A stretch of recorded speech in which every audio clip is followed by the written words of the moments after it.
how to build an SEO strategy. So whenever building a strategy, we want to start with the intent of the user. And Google talks a lot about intent. And the way that Google talks about it is somewhat vague. So make good content, build a good product, which are true, but we want to be a little bit more precise and use data for that. So the three pieces, or the four pieces there, number one is topical authority. So again, if you're buying a bunch of ads on options plan, you're going to build topical authority. Second is what is the right page type? So if you're searching for how to set up an options plan, what page type and functionality do you want for that? The third is what's the content strategy, and the last is the engagement strategy. So if you publish an article about how to set up an options plan, did you get the answer to that? Did you learn? Are you able to actually act on that? So these are all feeding from what the intent of the user is, and this is one of the big changes in SEO over the past 15 years or so. So in the past, we would have 100 million. This is when Bernard and I first met. So let's gather 100 million different search queries for finance and have exact match pages for every single one of them, and spun text and scrape everyone else's website and chop up the sentences. So that was the old strategy. Obviously, Bernard and I wouldn't do that, but other people would do that 15 years ago. But the algorithms evolved, and the algorithm is optimizing for the outcome of the query. So you typed in how to set up an options plan. What was the outcome and the inputs to the outcome? Did you have the right page type functionality? Did you have the right content strategy? Did you have the right engagement conversion strategy? And we can break that down and use data. So and we're ranked based on those inputs, and we're ranked relative to the next best competitors. So MasterClass is not ranked against Wikipedia for negotiating tips. We're ranked against the other competitors who are ranking. So it's not about what our overall authority is. For example, it's our authority relative to the other competitors. And it's not about whether or not our content is good in the abstract. It's how does it compare with the other results that are ranking. And we can go through those results and measure ourselves on these dimensions of authority, design, content, and conversion relative to the other results that are ranking.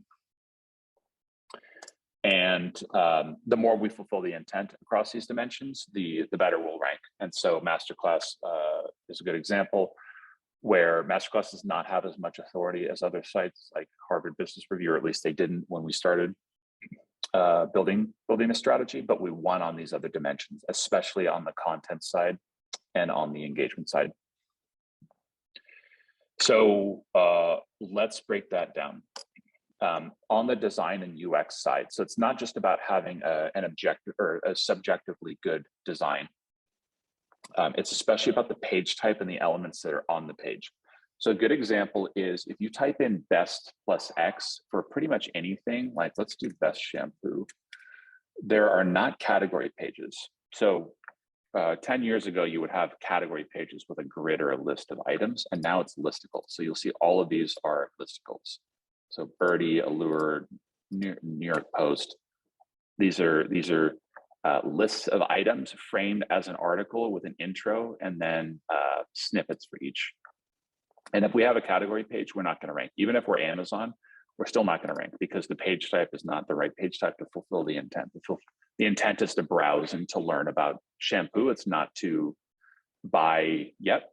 And so if we have the wrong UX and page type, then we will not rank for that. So step one is, given a particular query, what's the right page type and what are the elements on that? If we're looking for a restaurant or a hotel, we want to map. If we're looking at a product, we might want to buy that. So we want to make sure the page type is the right page type, and the elements on that page type are all the right elements. So we do that by taking the queries that we want to rank for and looking for patterns. And I'll show you an example of that. So for corporate tax rate Texas, we can screenshot the different results for that and look for patterns. And one of the interesting patterns, and we'll just sort of screenshot this and put it in a Figma file so that we can eyeball the different patterns. So there's two patterns with corporate tax rate Texas. The first is that it's typically articles, and the second is that we'll have tables or maps. So let me show you that.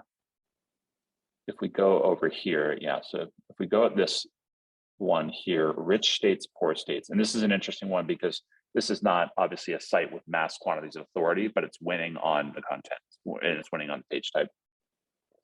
And you'll see a map and you'll see a table. So it's not just the corporate tax rate of Texas, but it's the corporate tax rate of all the different states, which might not be obvious to us because if you're actually answering the query of corporate tax rate Texas, you just say what it is. Whereas the actual pages that are ranking are a table. So you can, and probably that's because the intent of the user is they're looking at different options. They're looking at the corporate tax rate of Texas, which is pretty low, and they're looking at the tax rate of other states. And so in order to fulfill the intent, we need to know that. And if we look at some of these other examples here, like the center square, you'll see that again. So there's a table. And this is not a Texas specific page. So this is another interesting thing. We might be able to rank for corporate tax rate plus any state with a single page versus making 50 different pages. So we can do the same thing for any query, but we're looking for patterns that correlate with ranking. And those patterns then say to us, okay, so we should probably have an article, we should probably have a table, we should probably have a map, and mention the corporate tax rates of other states. And now we have some base requirements for what page we want to create to rank for that. Another quick question from Bernard, Yes. kind of on the UX. Are there other common page types outside of article, listicle, directory, engineering widget that perform well? Yeah, the main page types that tend to rank are category page, so shampoo, grid of shampoo, listicle, which is an article of a list of items framed as an article, like what I just showed. Product page, so product page can be a page about a camera, a page about a restaurant, a page about a hotel, so it's a page about an individual item. Article and homepage. Those are the primary page types that we see the most often. Nice. And Bernard, we're getting a lot of questions from Bernard, which is exciting. MasterClass pages are rich with video. Yeah, so MasterClass, it's a good example. And if you type in, video is always better. So if you type in how to dribble a basketball, for certain queries, you'll see a lot of video. And then for other queries, you might not, but you'll see video outranks. So for not all, but some of the MasterClass articles will have video. When we've tested adding with video, the click-through rate goes up. Adding the video causes the rank to go up, and we'll add a video rich snippet. And then last, most importantly, the engagement goes up.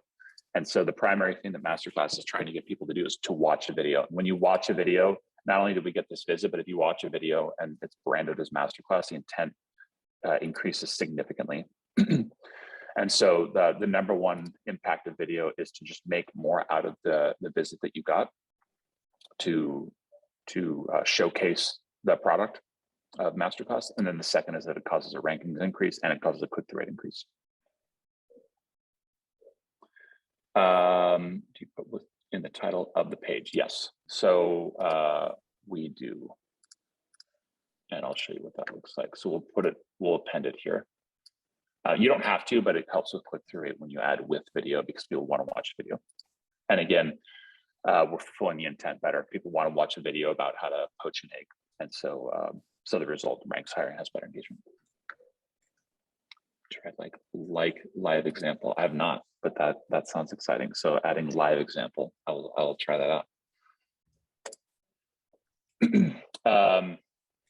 Okay, so we've figured out what the opportunity is. We've identified, or we've prioritized the different opportunities: a category page, product page, listicle, article, homepage, and we built those. We figured out the requirements for which to be on these pages. We know that we want a map and a table for our option, or for our corporate tax rate page.